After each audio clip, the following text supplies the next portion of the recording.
Hey everyone, I'm Claire, and I want to share a chapter of my life that revolves around challenging relationships with my in-laws and husband. Currently navigating the complexities of a divorce, I thought it might resonate with those of you who've experienced unwarranted criticism from your in-laws. Let me take you back to how it all began. I met Zane, my now estranged husband, on a dating site when I was a 19-year-old college student. Zane, at 25, had a stable job. Despite the age gap, love blossomed between us. I've never been one to judge based on age or appearance, so Zane's age was never a concern for me. However, Zane struggled with our age difference. He often questioned, "Why are you with me, Claire? I don't understand. I'm so much older than you.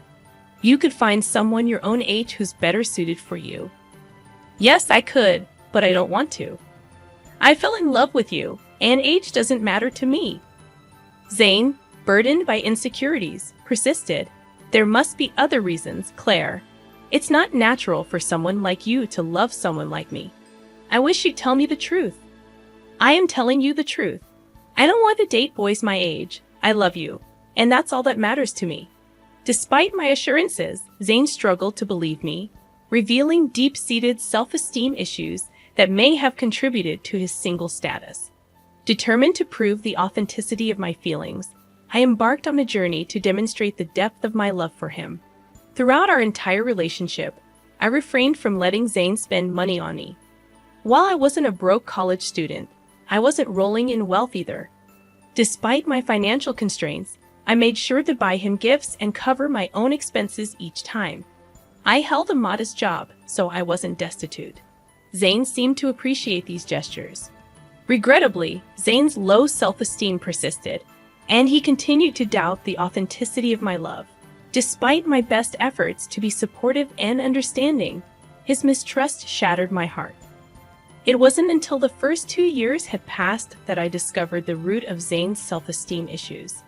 Meeting his parents, Michael and Molly, shed light on his struggles. Michael, Zane's father, had experienced a stroke of luck, winning the lottery and dramatically improving their lives. They purchased an extravagant house and secured their future with the remaining funds. However, Michael and Molly carried an air of superiority.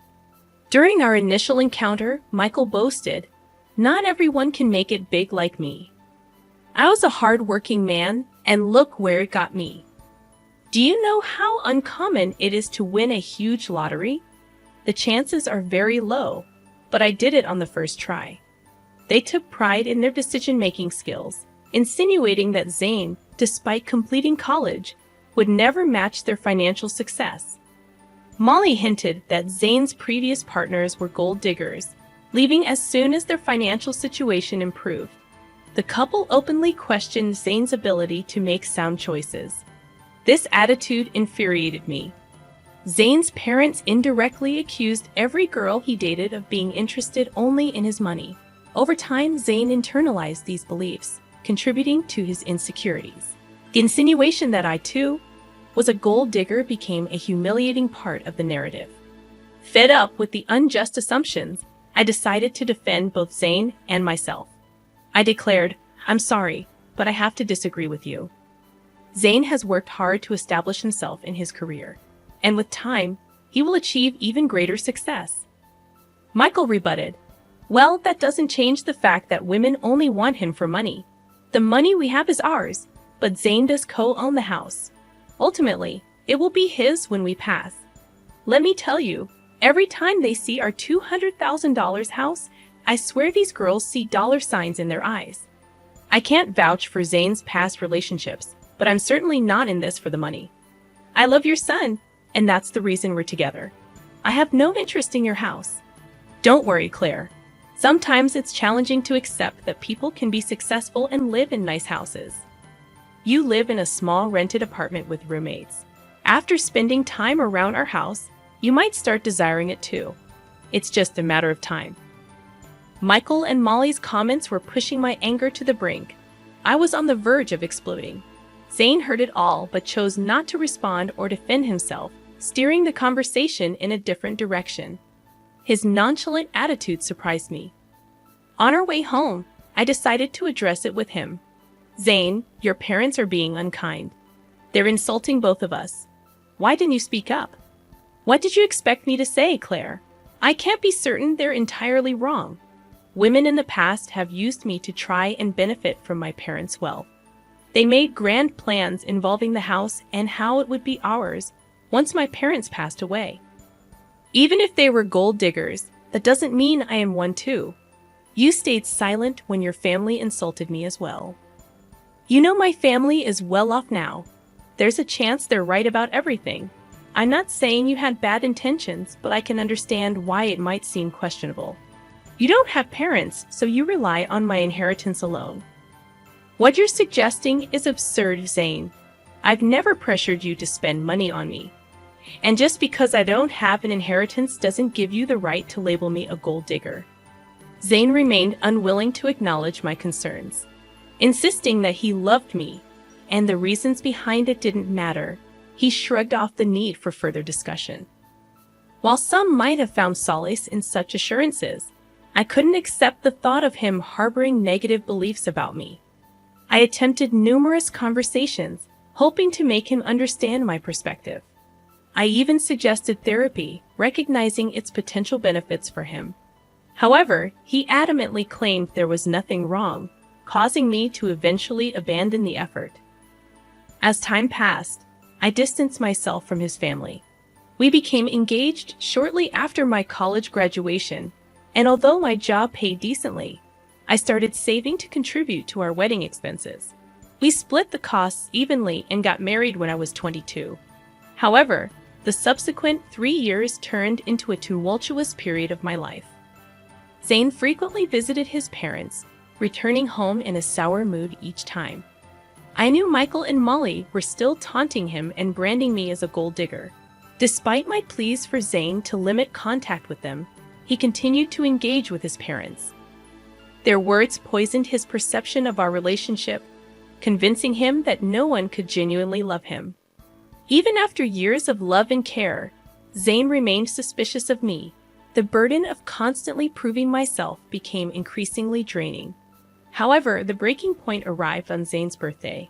In line with his preference for small celebrations, we had a quiet cake party at home. I presented him with the expensive watch he had desired. Zane was elated with the gift, but my joy waned when he suggested visiting his parents to showcase it. Despite my reluctance, I accompanied him at his insistence. Upon reaching their house, Zane eagerly displayed the watch to Molly and Michael.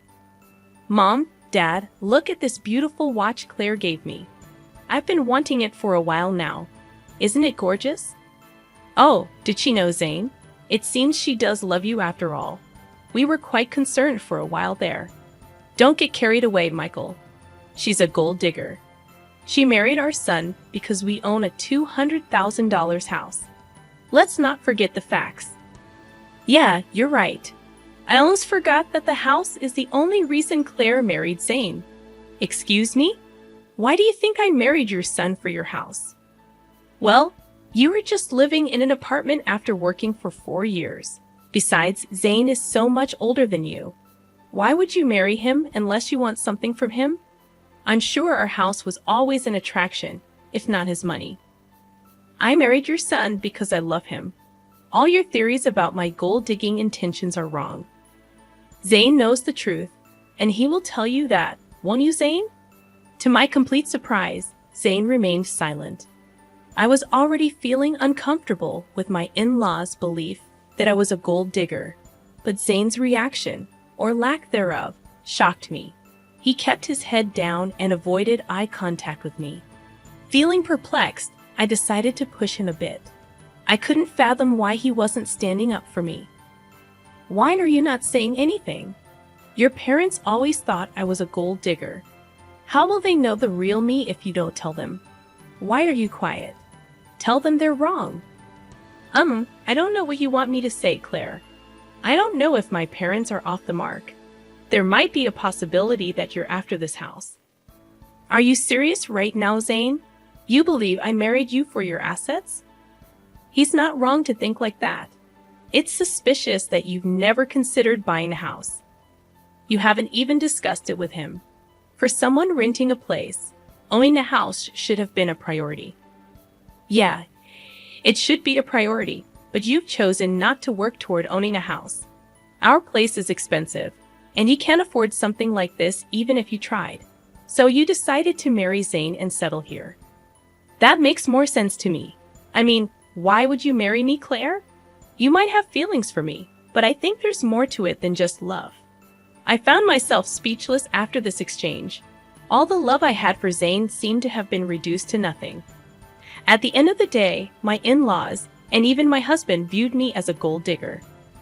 While my in-laws' reaction bothered me, it was Zane's response that devastated me. In that moment, I made a decision. I wanted a divorce. I didn't immediately disclose my decision to them. I waited for the right time. So when Zane and I returned to our place, I contacted a lawyer and initiated the divorce process. The lawyer assured me that the papers would be ready within a week. In the meantime, I opted to stay in a separate room. Zane assumed I was just letting off steam and had no idea of what was coming. When the divorce papers finally arrived at my parents' house, I packed my bags and left. When Zane called me in a panic, I instructed him to come to an address and bring my in-laws along. Despite his confusion, he agreed. Upon their arrival, I was waiting on the porch. They looked taken aback by the house. I said, "You must be wondering why I brought you here. It's a beautiful house, isn't it? No one can compare their house to this. It costs around $2 million in today's market. Pretty expensive, but worth the money. There's also furniture with an added value of millions. What is this place, Claire? I don't know why you have access to such a house. Why don't you guys come in so that we can talk? I can't tell you everything on my porch." "What do you mean by your porch?" I brushed off their astonishment and walked inside. They trailed behind, even more impressed by the opulence within. The owners of the house had spared no expense. As we settled down, I took a deep breath and addressed them. "I've reached a decision, and that's why you're here. I filed for divorce. Here are the papers. We can proceed with an uncontested divorce if you agree." "What? I don't understand.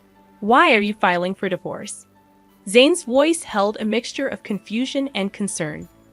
"Because you and your parents believe I'm a gold digger. You think I'm after your house, right? Despite my assurances, you refuse to listen. So I'll spare you from my gold-digging self and divorce Zane. It seems that's what everyone wants. You're considering divorce just because my parents told the truth. That's ridiculous. We didn't say anything untrue. Why the dramatics?" Zane's tone betrayed his disbelief. "I think this is for the best, Zane. If she's adamant, you should sign the papers. At least then you'll find someone who truly loves you." His mother interjected, her expression unreadable. "Why did you bring us to this house? Do you expect me to buy this for you as part of our divorce settlement?" Zane's voice carried a tinge of accusation. "Why would I need you to buy this house, Zane? This house is already mine," I replied calmly. The shock and disbelief etched on their faces hit me like a bomb. They regarded me with disbelief, as if I were joking. Zane and his family seemed utterly unconvinced. "How on earth can you afford a house like this? You're renting, and your job isn't enough to cover this. Stop lying to us," Zane's father demanded, his tone sharp with suspicion. "I'm not lying, Zane. Remember when I mentioned that my parents left me some inheritance? Well, this is the house I was talking about. It's under a trust now, but I'll officially inherit it when I turn 30. I don't work a high-paying job because I have a trust fund waiting for me. That's impossible. Your parents passed away a long time ago. They should have let you have the house earlier." "Well, you see, my parents were aware of the potential leaches I might attract. So they instructed me never to disclose the house or trust fund to anyone. Call it foresight. But they knew someone could exploit me. Hence, they placed everything in a trust to keep it safe until I reached 30. By then, I'd hopefully be settled with someone who genuinely cared about me, not my inheritance." "Oh my God, Claire. You should have told us about your wealth. We had no idea. This is a sizable house you have. We could all live very comfortably here." "Yeah, you should have shared that sooner. We thought you were after our house. we could have avoided all the misunderstandings. I'd always knew Claire was perfect for Zane. I've been saying she's a great woman. Look how wealthy she is. Zane really found a great match. Hearing this, I couldn't help but laugh. Their attitude toward me had shifted so rapidly that it made my head spin. What was even more bizarre was that they soon seemed to forget about the divorce filing. I took out the divorce papers and signed them. As I was saying, here's my signature for an uncontested divorce. You can just sign these to make it easy if you want to fight. We can take this to court. I won't live with you anymore. Claire, listen to me. There's no need to rush this. You've already proven you're not a gold digger. There's no reason to get a divorce anymore. We'll even apologize for any misunderstanding. That should make things better, right? Yes, Michael is right. We're sorry, Claire. We doubted you for no reason. I don't want your insincere apologies, Zane. For 2 years, you allowed your family to berate me and label me a gold digger. I expected you to at least defend me. But no, you sided with them and accused me of being a gold digger as well. I won't stay with someone who doesn't respect his wife. I'm done with you. We can part ways amicably or involve the courts. The choice is yours. Zane, Molly, and Michael tried their best to change my decision, pleading with me to let go of the past. In their minds, what happened was just a simple misunderstanding. Not once did they show remorse for tarnishing my name. Their audacity fueled my anger. When I reached my breaking point, I demanded they leave before I called the police. My anger intimidated them, and they left. Over the next few weeks, Zane and my in-laws continued to harass me daily. They begged, pleaded, and even offered bribes to convince me to stay. Their belief that I could be swayed with money only intensified my fury. It revealed that they still considered me motivated by financial gain. The irony was that, as Zane co-owned the house with his parents, I was entitled to half of his share. This realization fueled their desperation for reconciliation. Despite their attempts, I remained steadfast in my decision to part ways. I relocated all my belongings to my parents' house, asserting my right to stay there even before officially taking ownership. Zane and the in-laws persisted in reaching out, prompting me to change my number entirely. I wanted to avoid their constant attempts to contact me from unfamiliar numbers. Zane attempted to discuss matters at my workplace, but security was informed and asked him to leave. Zane still hadn't signed the divorce papers, holding out hope for a change in my decision. Nearly a year has passed since I initiated the divorce proceedings. With only a year or less remaining before the legal process concludes, I've managed quite well on my own. Living independently, I've found happiness and financial stability. While I've gone on dates, I'm not considering anything serious at the moment. According to a cousin of Zane's, they are apprehensive about paying me my entitled share of the house. Legal fees are piling up, and their savings are insufficient. Zane is even pushing for a sale, harboring resentment toward his parents for the upheaval in his life. At this point, I simply don't care and only want to be free from that toxic family.